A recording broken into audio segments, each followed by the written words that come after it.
Hey everybody, this is the preface and the foreword to Althusser, The Detour of Theory by Gregory Elliot.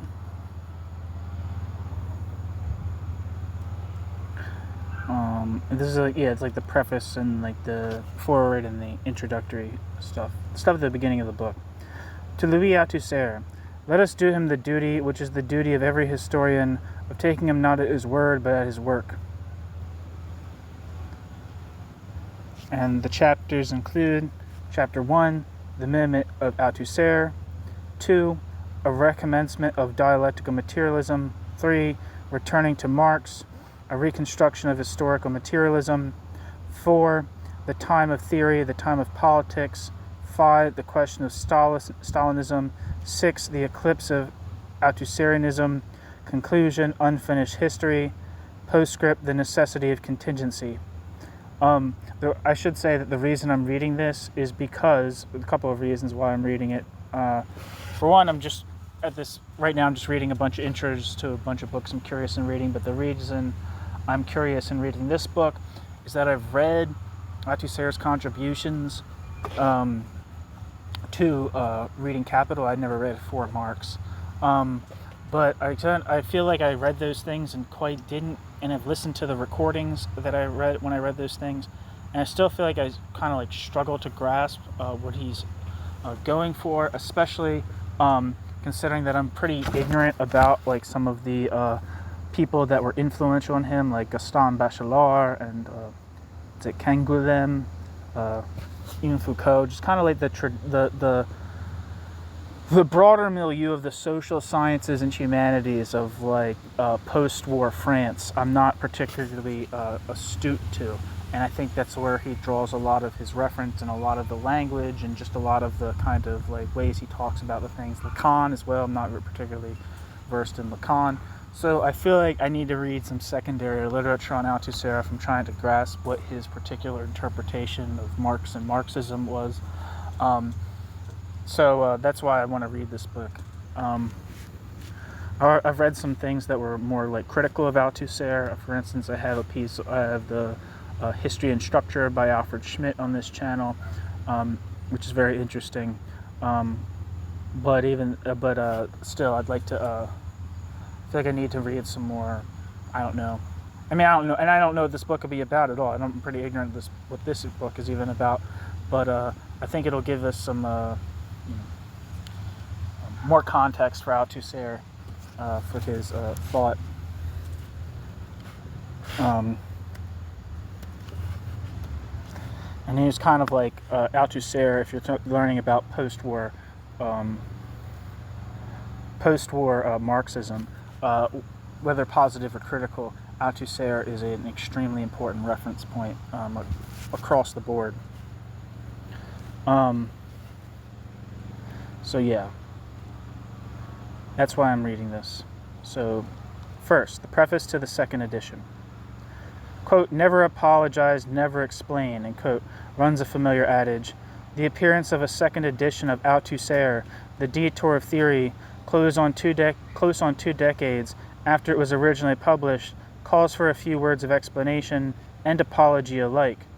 Released by Verso in 1987 as the revised version of a doctoral thesis, and possibly aided by the impending 20th anniversary of May 68, the book attracted a fair amount of generally positive attention. Of the 25 or so reviews that I'm aware of, while most derived from the UK and the US, others hailed from as far afield as India and Australia. As I only learnt 10 or more years later, the text even received the backhanded compliment of a pirate translation in South Korea. Notwithstanding the numerous local and general criticisms directed at it, to some of which I shall return, The Detour of Theory was not infrequently welcomed as the fullest account to date in English of Althusser's philosophico-political career in the 1960s and 1970s. For whatever reason, long after it became out of date, not to mention print, it would seem to retain that reputation, thus one hopes rendering republication of more than merely antiquarian interest. Although gratified by initial reception and residual reputation, I have never been misled by them, On the one hand, they actually attest to the marked decline in interest in and output on Althusser's work from the turn of the 1970s, other than as a historical reference point in some areas. On the other, in the 1987 foreword, I had myself underscored the incompleteness and imperfections of my study, looking forward to remedial action by others.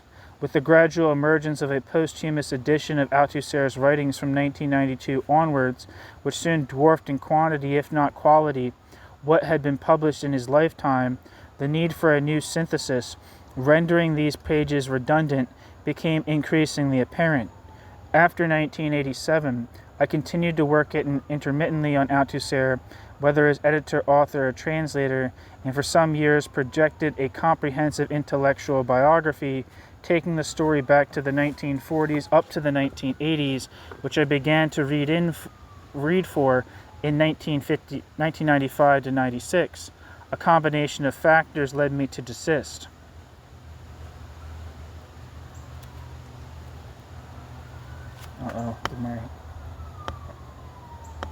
What the hell is going on here?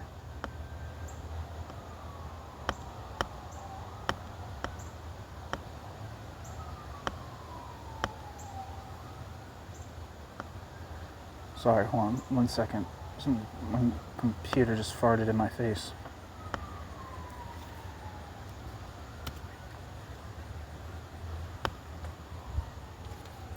Sorry. A combination of factors led me to desist.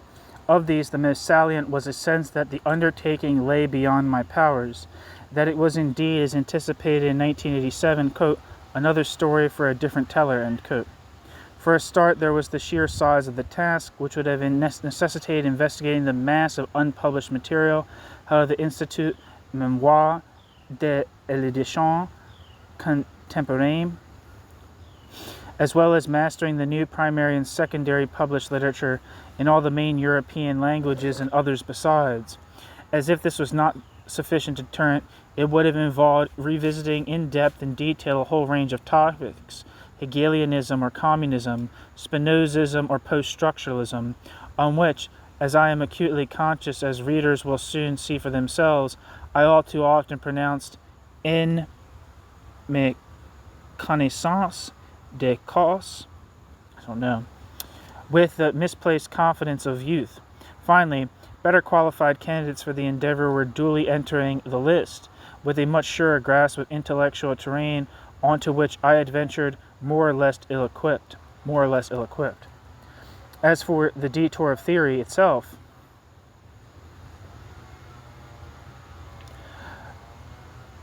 I readily conceded the justice of some of the detailed charges leveled at it, whether they concern indulging in the leftist myth of May 68, inaccurate tracking of Althusser's attitude towards Eurocommunism, or levity in discussing Maoism.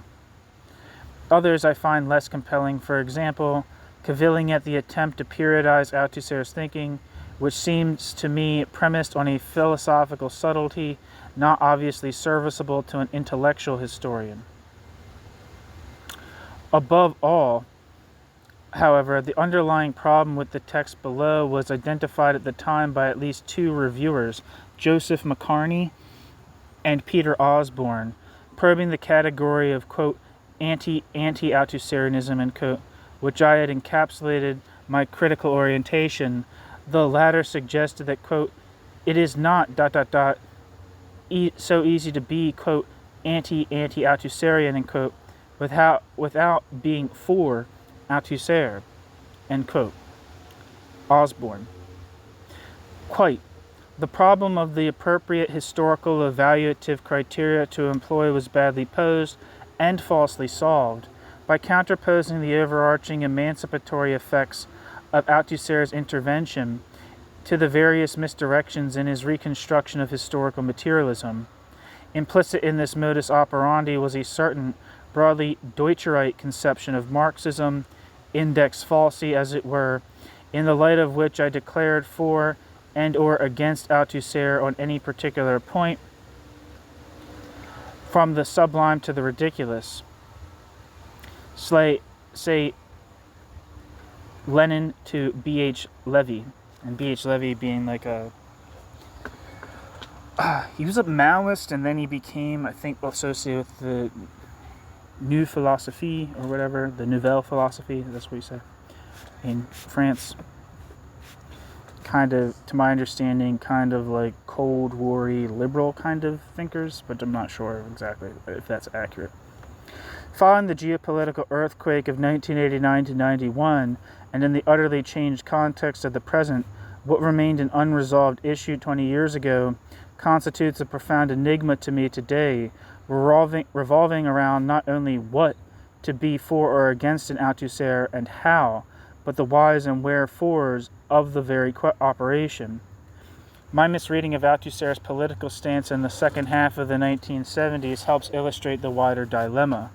For while it would require me to rectify my exposition, I would now want to reverse my assessment on the point at issue.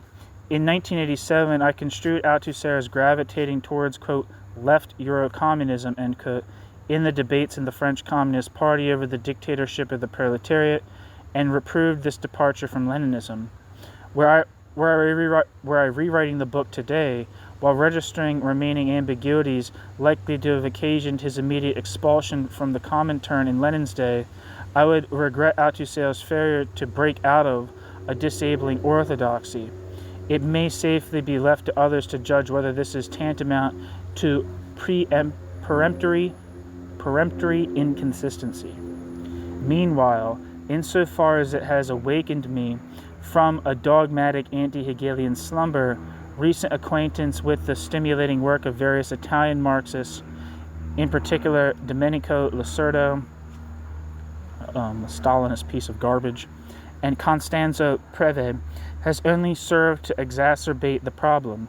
In any event, varying Gramsci's dictum that, quote, to write the history of a party means nothing less than to write the general history of a country from a monographic viewpoint, end quote, Gramsci.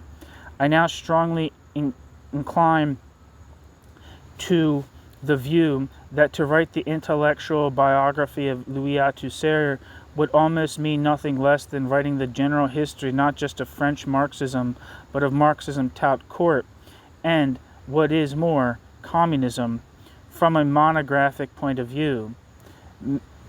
May who dares win.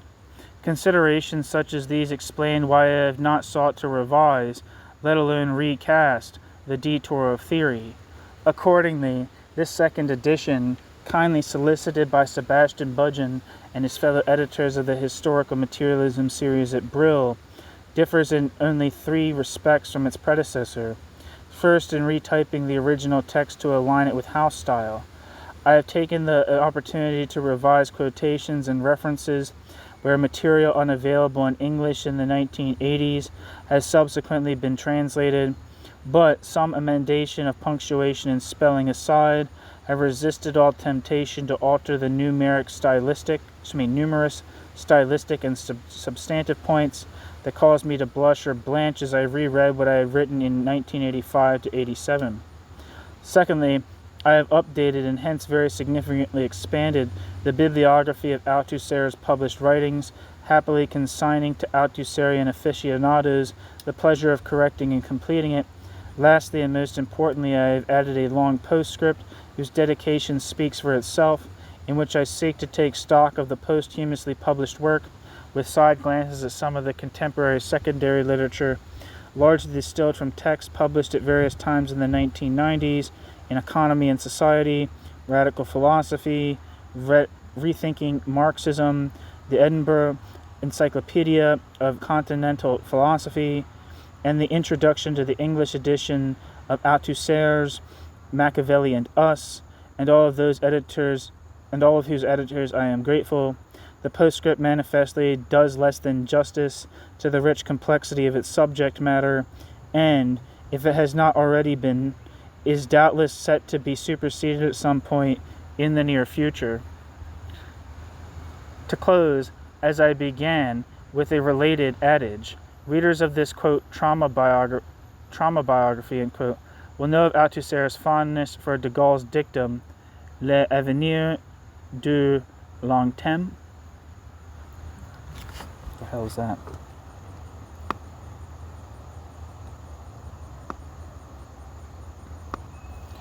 And again, I'm probably pronouncing that really wrong, but fuck it. The future lasts a long time.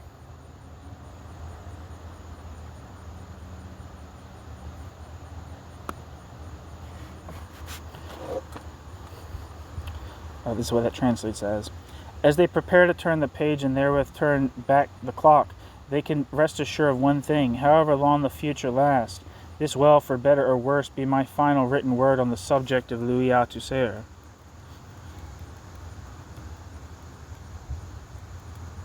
Edinburgh, November 2005. Okay, so now we're on to the foreword. In the international renaissance of Marxist theory in the 1960s and early 1970s, few projects generated as much excitement or aroused such controversy as the, quote, return to Marx, and, quote, conducted by the French philosopher Louis Althusser, one of the most ambitious and influential enterprises in the post-war history of Marxism. Althusser's systematic reconstruction of, quote, dialectical and historical materialism, end quote, from within the French Communist Party was heralded as a renewal of Marxism in some quarters, dismissed as a specimen of Stalinism in others. Today, more than 20 years after the publication of his major works For Marx and Reading Capital, and amid the profound contemporary crisis of Marxism, Althusser is the victim rather than the beneficiary of philosophical fashion and political circumstance, a symbol for many of an era of vain, or at any rate disappointed hopes to be interred alongside them. The contrast is arresting. Nowadays it is as common disdainfully to eschew as it once was de rigueur uncritically to espouse the extraordinary retheorization of Marxism and Leninism known by the name of Althusserianism.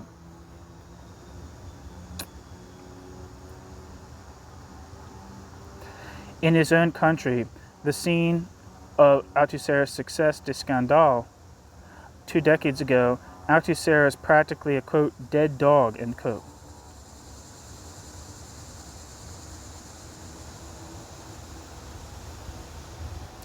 Althusserianism, to quote a recent critique of modern French philosophy,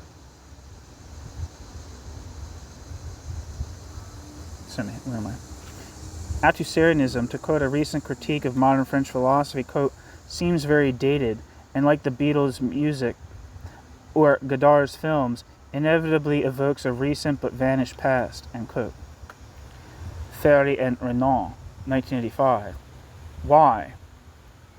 Briefly, it is to the settled anti-Marxist consensus among the majority of the French intelligentsia, to the indifference of an embattled PCF, whose, quote, official philosopher, end quote, Althusser never was. Footnote, this tenacious myth, which has bedeviled much interpretation, has most recently been given credence in Feather, 1986. If for no other reason, its implausibility should be evident from the fact that the PCF imprint, Edition Sociale, only ever issued one collection of essays by Althusser, and that in 1976. Following Roger Garaudy's departure for a higher calling, the status of the official PCF philosopher was held, if by anyone, by Lucien Sèvres, a critic of Althusser, and unlike Althusser, a member of the party's central committee. Roger Garaudy went on to convert to my understanding at least, convert to Islam and become a Holocaust denier.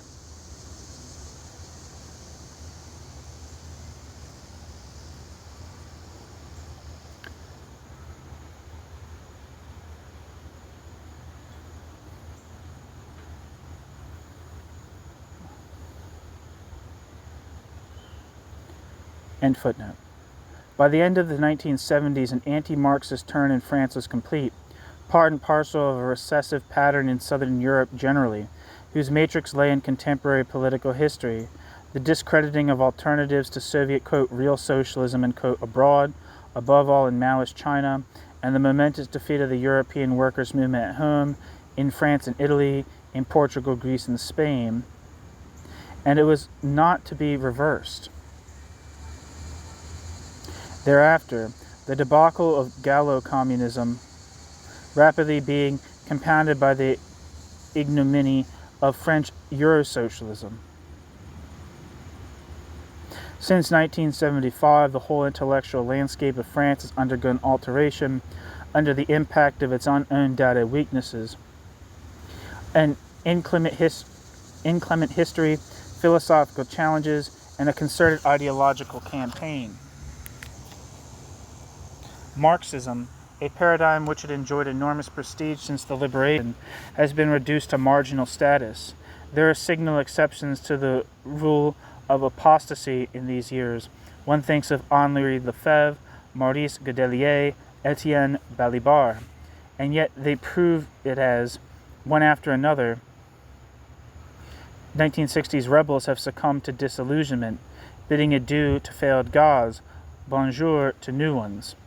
André Glucksmann, Bernard-Henri Lévy, and co., reinforced by the unlikely Cold War troubadour Yves Montand, have won high marks of late for being neither red nor dead and defending the open society against its enemies, if necessary at the cost of support for imperialist terror against Nicaragua. Such has been the depth of the transformation that, in his 1983 report on historical materialism since the 1970s, Perry Anderson could write, quote, "Paris today is the capital of European intellectual reaction," end quote. Anderson. There, at any rate, Althusser is a non-person, his career only one instance, however blatant, of the intellectual's baleful flirtation with political, quote, totalitarianism, end quote, and its philosophical concentrate, quote, totalizing, end quote, history.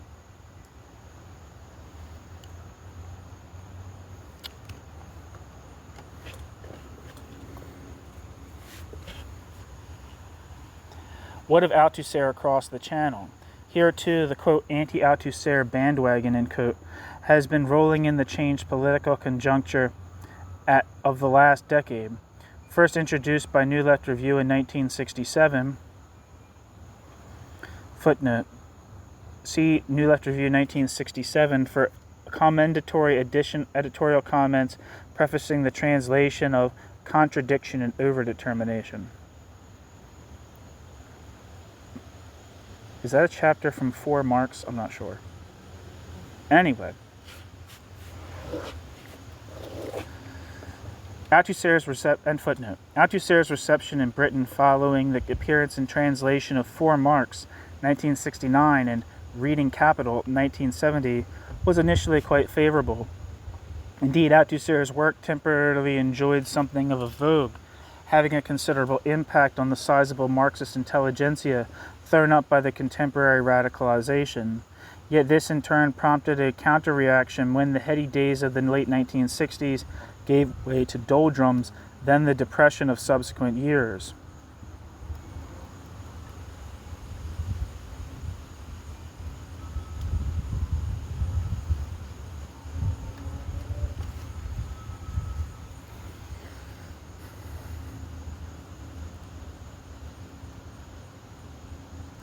The domestic controversy caused by Althusserian Marxism reached a peak in 1978 when E.P. Thompson, veteran of the first New Left and one of the foremost Marxist historians in the period, came to bury Althusser and his Franglophone progeny in The Poverty of Theory, memorably accentuating the indictment of the Frenchman's anti-humanism, anti-historicism, and anti-empiricism drafted by continental critics of all persuasions. Footnote. A representative sample from the copious literature would be, from the ranks of independent Marxism, Goldmont, 1970, Lefebvre, 1975, and Schmidt, 1981. From the ranks of Trotskyism, Fouguet-Rolas, 1976, Louvy, 1973, and Vincent et al., 1974. From the ranks of Maoism, Lisbonne, 1981, and above all, Rancière, 1974. From the ranks of communism, Garaudy, 1969 and 1970. Schaff, I'm assuming that's Adam Schaff, 1978, and Sèvres, I'm assuming that's Lucien Sèvres from 1978. End footnote. Thompson excoriated Althusser's philosophy as an idealism, his social theory as bourgeois ideology, his politics as Stalinist. Which are all true. In my view, are all true. Especially the Stalinist politics. I mean, he cites Stalin like in the affirmative in reading Capital. I don't know about For Marx because I haven't read For Marx. For Thompson, Althusser was little more than a Kremlin amanuensis. Quote, Althusserianism, and quote, Thompson declared, quote, is Stalinism reduced to the paradigm of theory. Althusserianism is Stalinism at last, theorized as ideology, end quote. Althusserianism is, quote, a manifestation of a general police action within ideology, end quote, launched to counteract the socialist humanist rebellion against the Soviet intervention in Hungary in 1956, part of an operation designed, quote, to reimpose the disciplinary controls of state and party, to reestablish ideological orthodoxy, in effect to reconstruct in changed circumstances Stalinism without Stalin, end quote. Thompson. Side note, just for myself, just talking to myself, I mean, I think this is absolutely the case, and I think some people congratulate Althusser on this, because to my understanding there was a great deal of excitement in just the intellectual world in general, not reducible to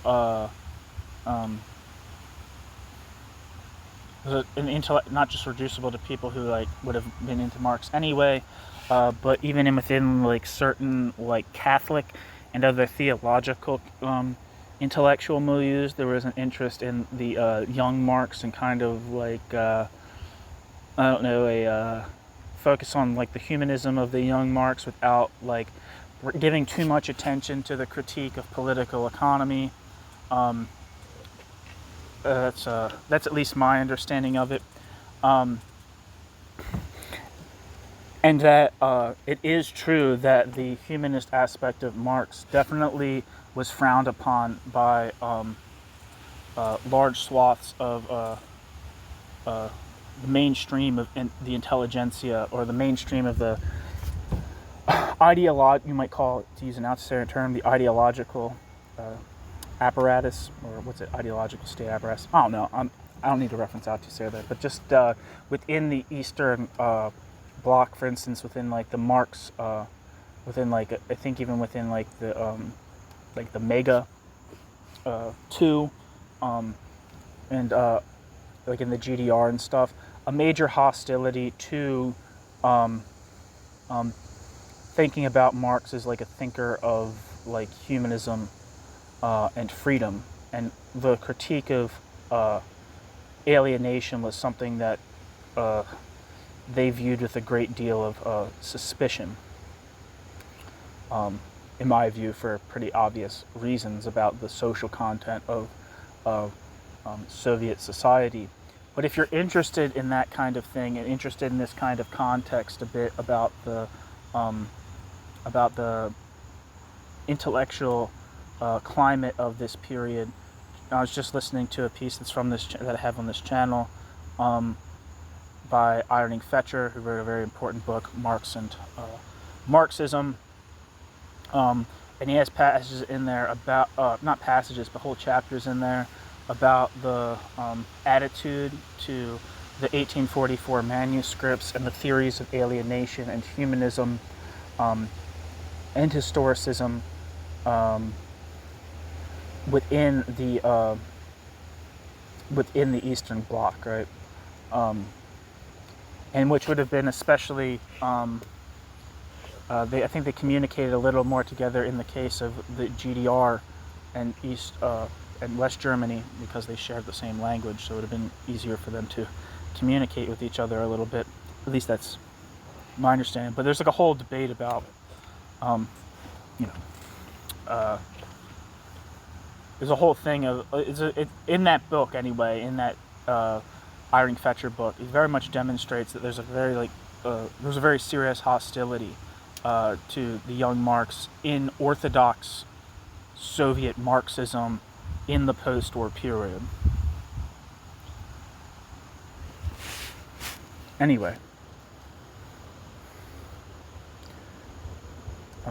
where the hell am I before I started rambling?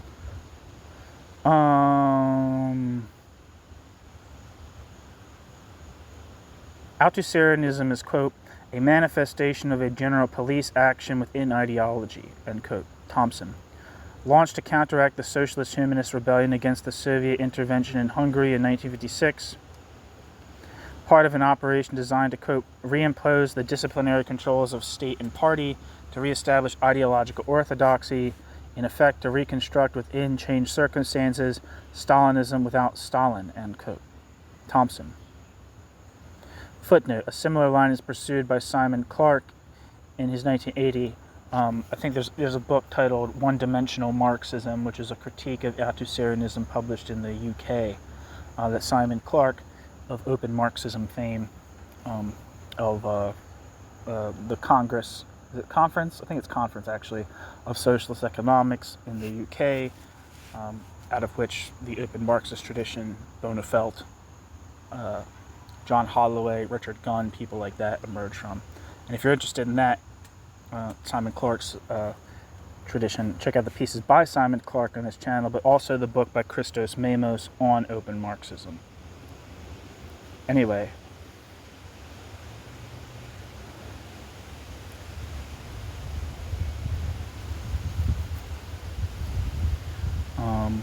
for a powerful plea against Manichaeism from a historian strongly influenced by Althusser, see Stedman Jones, 1979. Stedman Jones, I believe, is no longer a Marxist. End footnote. Thompson is the most celebrated example in English of vehement repudiation of Althusser's Marxism, and it proved influential. In his assault he passed, as he once remarked, of an interlocuteur, quote, from irony to caricature, or to mere abuse, end quote.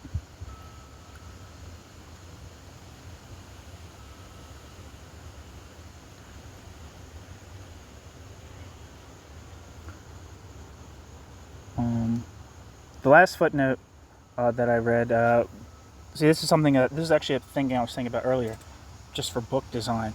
If a footnote carries on to the next page, it should say so, because especially if it just ends on a period, you think the footnote's over, and it's not. So continuing the last footnote, Althusser was invited to respond to poverty of theory in the pages of New Left Review in 1979. Althusser declined, stating that although he had found it, quote, interesting, and was, quote, perfectly conscious of the very summary and therefore unilateral character of the few paragraphs devoted to, quote, history, end quote, in the polemical context of reading Capital, end quote, Althusser lacked the requisite expertise in British Marxist historiography and the time to remedy it. No response to Thompson by an Althusserian was ever forthcoming. One reason for the apparent but mistaken insouciance may have been that, however inimitably performed, his reproaches amounted to a largely familiar refrain. End footnote. Thompson's is the most celebrated example in English of vehement repudiation of Althusser's Marxism, and it proved influential. In his assault he passed, as he once remarked, of an interlocutor, quote, from irony to caricature or to mere abuse, end quote. Thompson.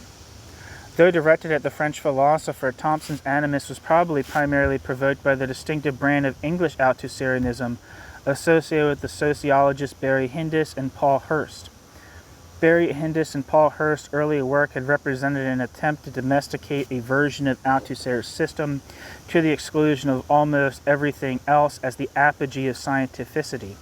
Via two journals, Theoretical Practice from 1971 to 73 and Economy and Society 1972 to 1974, Barry Hindis and Paul Hirst and Barry Hindis and Paul Hirst's colleagues castigated the theoretical poverty of British Marxism and social science, a state of affairs they proposed to rectify by the importation of Althusser's, quote, problematic, end quote. By 1975, however, They were criticizing their philosopher general for his attachment to the project of a, quote, science of history, end quote. More Althusserian than Althusser, Hindus and Hurst confidently proceeded to an anti-historical reconstruction of Marxist theory, only to discover 2 years later that Marxism per se was vulgar and revolutionary socialism utopian. Footnote.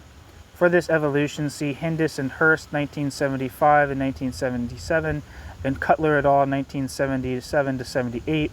Hurst's current high estimation of Althusser's contribution can be sought in Chapter 1 of his 1985. End footnote. Arguably, Thompson read Althusser's work, I can't remember say that word, through the distorting lens of Hindus and Hurst, overlooking the fact that their incessant admonitions against, quote, empiricism and, quote, historicism in the book Pre-Capitalist Modes of Production were often as not addressed to Althusser, and that they were in transit from hyper to post-Althusserianism. In any event, 1978 saw the publication not only of Thompson's polemic, but of the second volume of Marx's, quote, Capital and Capitalism Today, the book, Marx's Capital and Capitalism Today, wherein the reformist political implications of the incineration of historical materialism, Althusserian or otherwise, conducted in the first were spelt out. Even as Thompson was excommunicating the French reprobate and his English familiars, the latter were announcing their reconciliation with the, quote, broad church, end quote. Thus, unlike the revolt of some of Althusser's French disciples in the later 1960s, the British equivalent of the second half of the 1970s was a right, not a left critique of Althusserian Marxism, a deconstructive initiative which coalesced with other efforts to plot a reformist course for Britain in a period marked by the retreat of social democracy and the rise of the new right. Not surprisingly, especially given his express attachment to Leninism, Althusser's reputation has further declined with the ensuing anti- or, quote, post-Marxist turn among left-wing intellectuals induced by the installation, not to mention persistence, of Thatcherism and the perplexity of its socialist opponents. Albeit an extreme example, Ernesto Laclau and Chantal Mouffe's Hegemony and Socialist Strategy, published in 1985, is representative in this regard. If Althusserianism has found itself relegated politically, often in favor of a particular appropriation of the Gramscian legacy, simultaneously its academic luster has been dimmed, first by the paramountcy in progressive circles of various forms of post-structuralism, a non-Marxist constellation encompassing the work of Roland Barthes, Gilles Deleuze, Jacques Derrida, Michel Foucault, Jacques Lacan, and others, descended from and soon supplanted the structuralism with which Althusser's system had some affiliation. Just as a side note, Foucault, from my reading of For Capital, Althusser definitely cites, I don't know about Barthes, but and the other people, but he definitely cites Michel Foucault and Jacques Lacan and their scientific work in the early 1960s. As foundational for his work with the Object of Capital and his contribution, which is the essay The Object of Capital, and the long introduction to the book as a whole.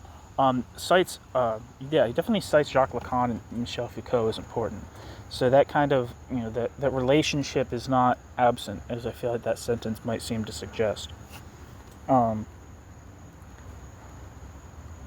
Secondly, by the initiation and consolidation of an Anglo-American Marxian paradigm, quote, analytical Marxism, end quote, whose founding document, G.A. Cohen's Karl Marx's Theory of History of Defense, was likewise published in 1978. I have a book on here by Derek Sayer, which is an extended critique of G.A. Cohen's Karl Marx's Theory of History of Defense. It's a very good book, and I've read it and I listened to it, and it's tremendous. In a powerful challenge to the whole Western Marxist tradition, Cohen propounded a reconstruction of historical materialism which in its firm reinstatement of the explanatory primacy of the productive forces and the centrality of human nature was antithetical to Althusser's and professed itself to be. Footnote. Whilst criticizing Althusser, Cohen paid tribute to Marx for reasserting the priority of Marx's later works. End footnote.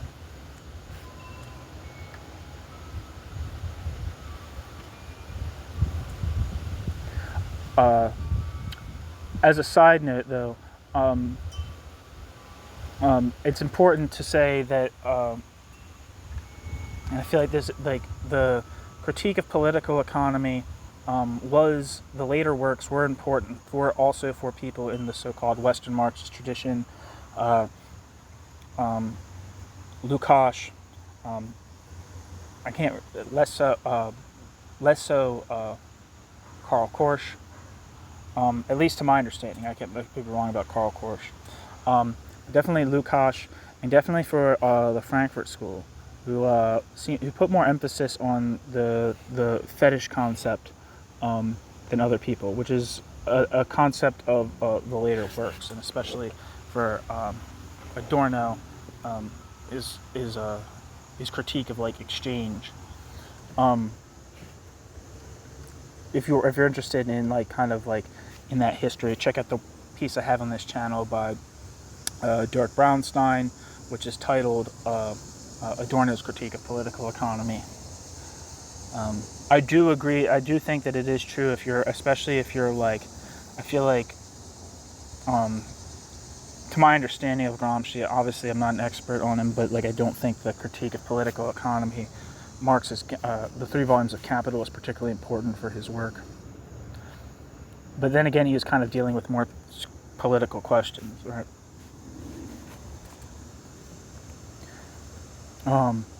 Nevertheless, the French theoretician's work remained a major, if largely implicit, and negative point of reference for G.A. Cohen, as it had for the majority of British Marxists, whatever their evaluation of it in the 1970s.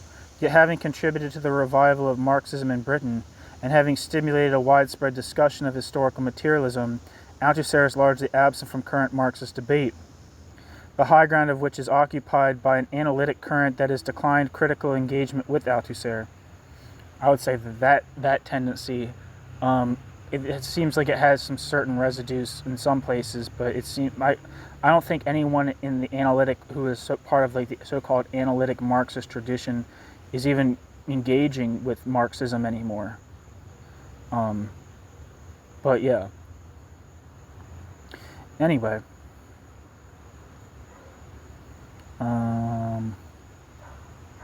Where the hell am I?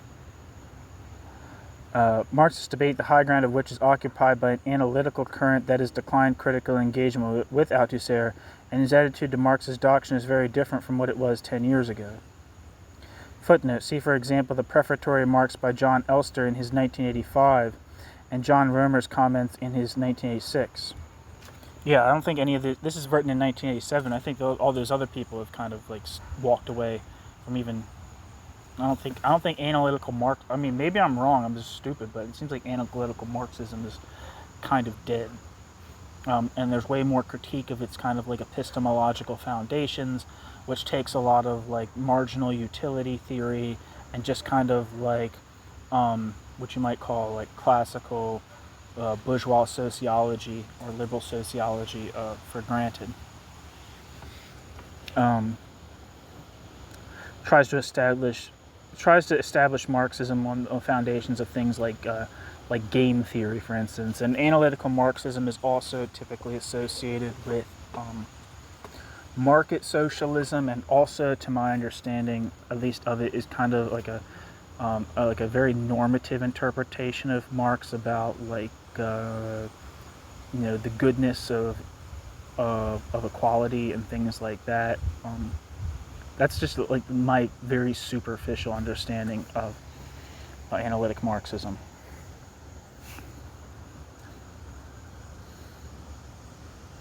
Anyway, back to the text. As it hands Althusser, but not only Althusser, at analytical Marxism's hands, Althusser, but not only Althusser, is treated by simple nutrition, or with passing hauteur, thus perpetuating a practice in which he and his followers all too often indulge at the expense of their peers, and whose termination is a necessary, if sufficient, condition of fruitful exchange and real progress in Marxism.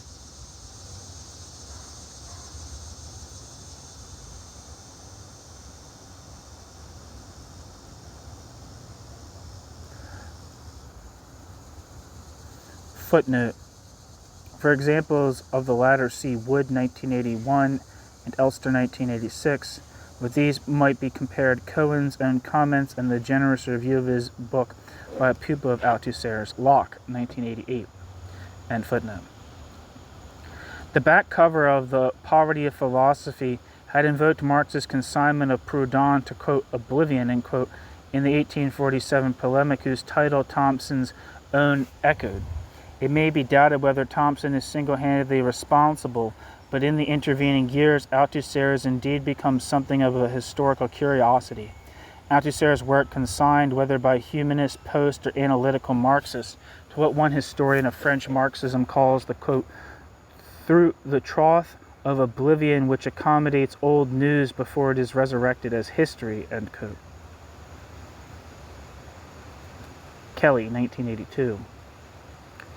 Unjust though it is, paradoxically, this fate affords an opportunity, the resurrection of Althusser's intellectual and political career as history. In other words, one advantage of Althusser's disappearance from the scene is that it makes possible a reassessment which advances beyond the adulation, Althusserianism, meridian of Marxism, and anathemas, Althusserianism, apotheosis of Stalinism, or, quote, grand theory for little minds, end quote. I think that quote is from Roger Scruton, like the conservative philosopher. Characteristic of many responses to the philosopher's advent and ascendancy. A more equitable presentation and appraisal of an oeuvre, simultaneously, if differently, affiliated to the communist, Western Marxist, and Maoist traditions, may not be without interest at a time when all three, to varying degrees, are in a critical state. A return to and reconsideration of Althusser made a fuller appreciation not only of Althusser's enterprise, but, via an account of its rise and eclipse, of some of the background to the present acute crisis of Marxism. Quote, with hindsight one can judge things better, end quote, Althusser once wrote in connection with his project. The ambition of my historical retrospect, taking Althusser not at his word but at his work, is precisely that. It is not without precedent, of course. For if much ink and some vitriol has been spilt on Althusser, more balanced reactions than those cited earlier have not been wanting. In particular, judicious studies by Norman Garris, Alex Kalinikos, and most recently Ted Benton have defended his Marxism against many of the accusations leveled against it, without ignoring its many inadequacies. Footnote, see Garris, 1986, Kalinikos, 1976, and Benton, 1984. End footnote. My debt to them will be obvious, yet none can be said to have pursued in detail the investigation counterposed to Thompson's requisitory by Anderson in the course of his scrupulous sounding of the differences between the British historian and the French philosopher in the book Arguments Within English Marxism.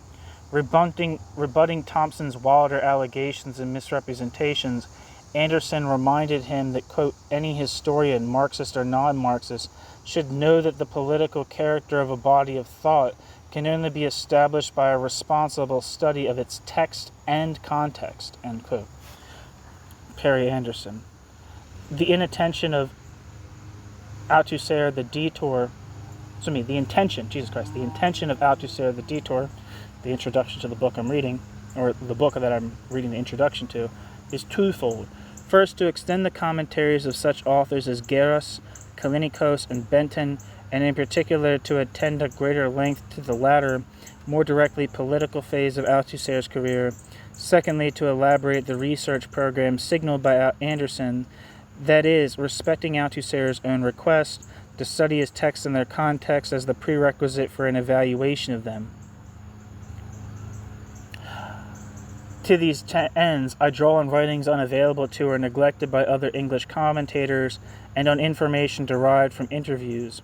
Hence, it is intended as an essay in the history of ideas, at the risk of what Althusser would call historicism, the reduction of a theoretical discourse to that discourse's historical conditions of production. The politics of theory will be my focus, the reconstruction, so far as is possible, of the context and subtext of Althusser's work my aim.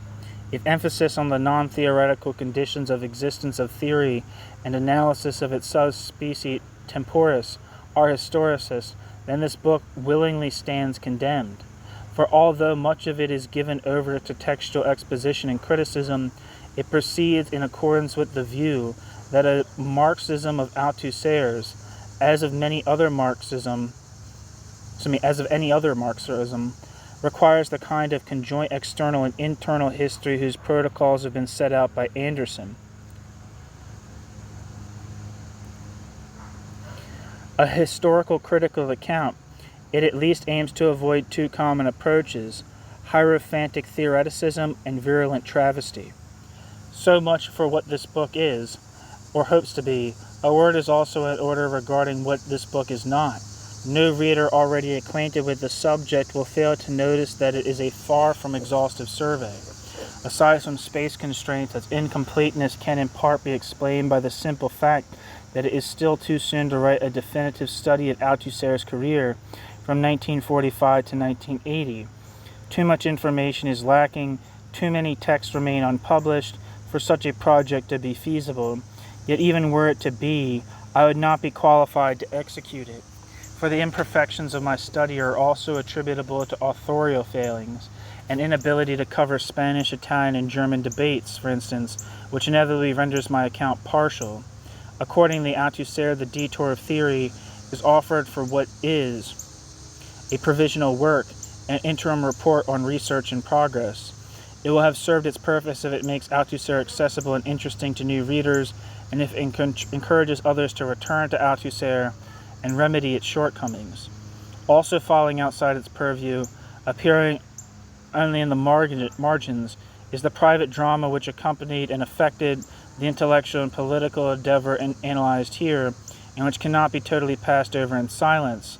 I refer to that, quote, war without memoirs and memorials, end quote, evoked by Althusser, which Althusser had been fighting for so long against the severe manic depressive illness that tormented him with ever greater frequency and intensity after May 1968, and which in the autumn of 1980 issued in the desperate act that ended Helene Althusser's life and terminated her husband's career. Reticence is dictated on several accounts, not least insufficient information and the danger of crude psychologizing. Yet this is a lacuna, for that recurrent illness contributed, for example, to Althusser's failure to produce anything comparable to For Marx and Reading Capital after 1965, a failure which, in turn, exacerbated the illness, cannot be doubted. It is useless speculating on what Althusser might have achieved over and above the essays, seminars, conference papers, interviews, and notes that we possess. Had his career been less fitful, had other things been equal, they never were. For Althusser, at least, it was scarcely, quote, simple to be a Marxist in philosophy, end quote. The only wonder, perhaps, is that Althusser should have managed for some 30 years. The austere theoretician who reads Capital spoke of the workers' movement as, quote, our only hope and our destiny, end quote. Althusser and Balibar.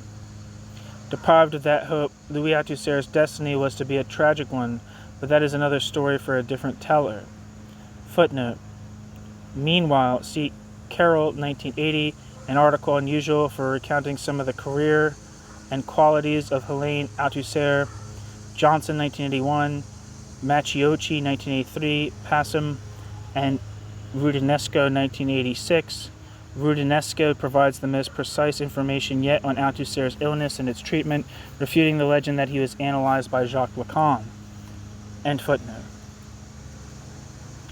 Before concluding, I will observe an Althusserian custom and lay my cards on the table in the shape of some bald generalities. Although the present work is concerned less to press claims on Althusser's behalf than to situate Althusser's interventions historically and to examine them theoretically and politically, to explain, not excuse, Althusser, its position is one that I would characterize as anti-Althusser. Thus, whilst not an advocacy, it is an attempt at a redressment of the balance. My own view, akin to those of Clinicos and the French Marxist Robert Lienhardt, is that Althusser is among the most significant Marxist thinkers of this century, that his return to Marx has strong claims to be considered the most original enterprise in communist, capital C communist, if not Marxist philosophy since Lukács's History and Class Consciousness, and superior to it, and the most fruitful development of the historical materialism since Gramsci's prison notebooks, though not superior to them, and that his work remains of relevance today.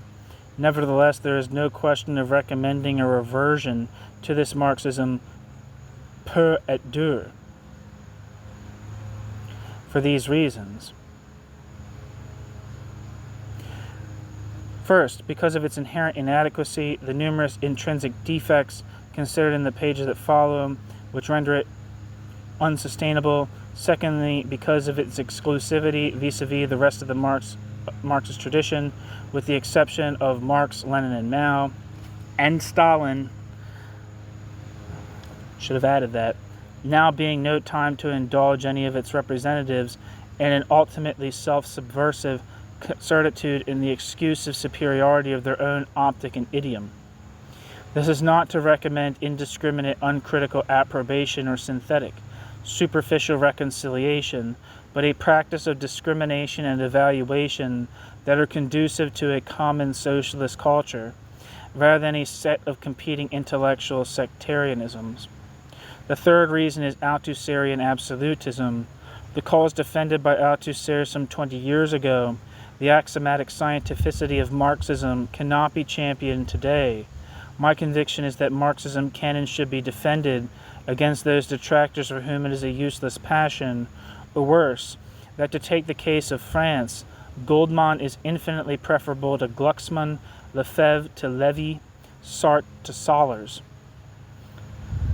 and that we still have more to learn from Marxism, classical and post-classical, than from current mate penseur.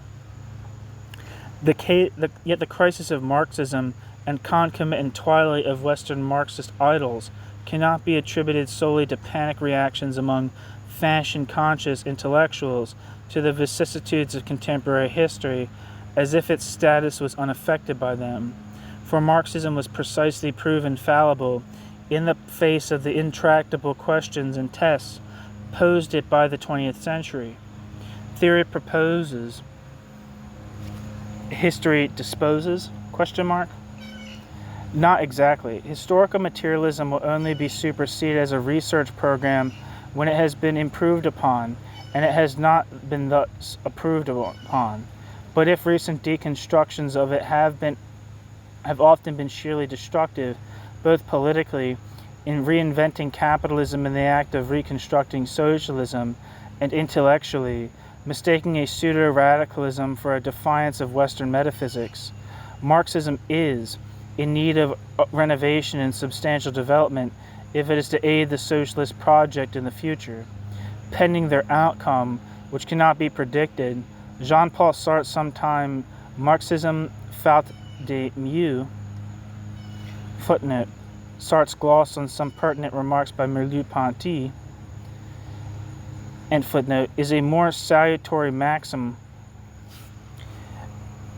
than the omnipotence of Marxist doctrine proclaimed contemporaneously by Althusser. What's that translate as? Marxism for lack of anything better is what that quote from Althusser means. Sartre means. The structure of this book is as follows. Chapter 1 is concerned to delineate the conjunctures in the international communist movement, the French Communist Party, Marxist theory, and French philosophy in which Althusser conceived the project executed in For Marx and Reading Capital, offering a preliminary definition of that project. In chapters 2 and 3, the nature of the Marxism developed in these works is examined in detail, the former being devoted to Althusser's novel version of Marxist philosophy, the latter to his rereading of Marx and reconstruction of historical materialism. Althusser's subsequent evolution is charted in chapter 4, which analyzes the labor of autocritique and rectification undertaken by him in relation to its external and internal logics, the philosopher's response to contemporary events, especially the Cultural Revolution in China and May 68 in France, re-raises the question of his relation to the Stalinist legacy, and this will occupy us in chapter 5, where the critique of Stalinism he sketched in 1972 will be employed as a springboard for a wider discussion. Chapter 6 highlights and investigates the changed political and theoretical direction of the last years of Althusser's career, the transition from quasi-Maoist to, quote, centrist politics, the adoption of a more forthright anti-Stalinist position, and the conviction of a crisis of Marxism. Finally, in the conclusion, a provisional balance sheet of Althusser's contribution to Marxism will be attempted. It would have been interesting to know, I don't know if maybe they'll say in this chapter, it's not listed here, but it would be interesting to know, in addition to 68 in France, what he thought of 68 in Czechoslovakia.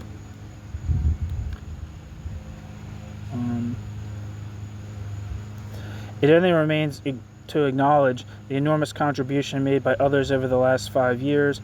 No mere formality this, since without it the book would likely as not never have been started, still less finished. Doubtless, quote, bearing the scar of these circumstances, end quote, Althusser, The Detour of Theory, began life as a doctoral thesis at Oxford. I am grateful to my various supervisors, Terry Eagleton, Tony Jutt, and especially Stephen Lukes. I think Tony Jutt wrote a book on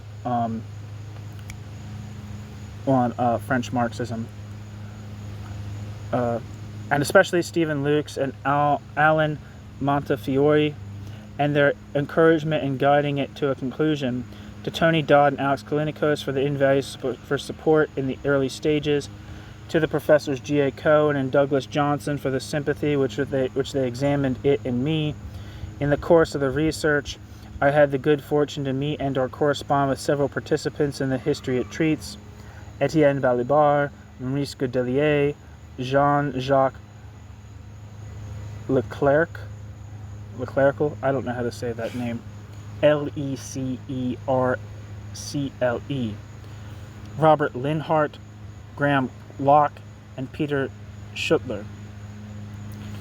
All of them generously gave their time and expertise, patiently answering my many questions, and some made available source material difficult, if not impossible, to find elsewhere.